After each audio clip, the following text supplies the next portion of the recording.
高鐵甲日本買12座新世代列車，也第一組佇咧今仔日來到台灣，按算明年7月就去走。也高鐵公司的董事長蘇德就先講啊，那民眾坐高鐵坐有舒適，希望會當來討論起車錢，互高鐵會當穩定來經營。高鐵新車N700ST 出現佇半空中，新車頭閣較白平，閣較流線型，會當降低阻力，減少噪音。10月下晝高雄港74號碼頭總算接來新車，佇經過日本第一檔風台，也個最後台灣海峽的風影頂鋪設，安全降落佇班車頂。正式抵台。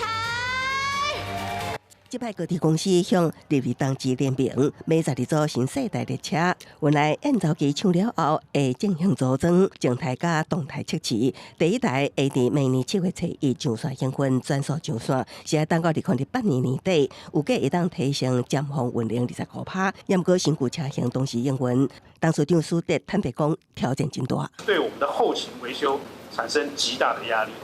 大家都知道，我們日間的美好來自我們夜間維修時間帶不到5個小時的分秒。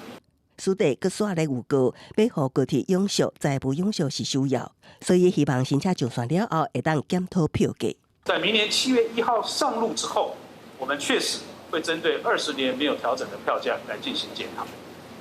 但是前提是，今後大家坐較爽快。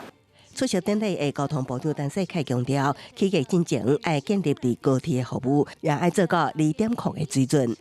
要讓我們台灣的民眾做到滿意，我們在開始討論漲價這件事，我們整體的水準都必須要再更提高。高鐵興建之初一直有質疑的聲音，今麥已經帶領西部軌道經濟發展，見證產業轉型。20年了後，新車 M700ST 加入，除了車頭無共，內部裝備也有升級，包括窗仔變色會當降低噪音，座椅灰色變清爽，閣強調沉含式，減少影響他人。另外每一個座位攏有電源。記者綜合報道。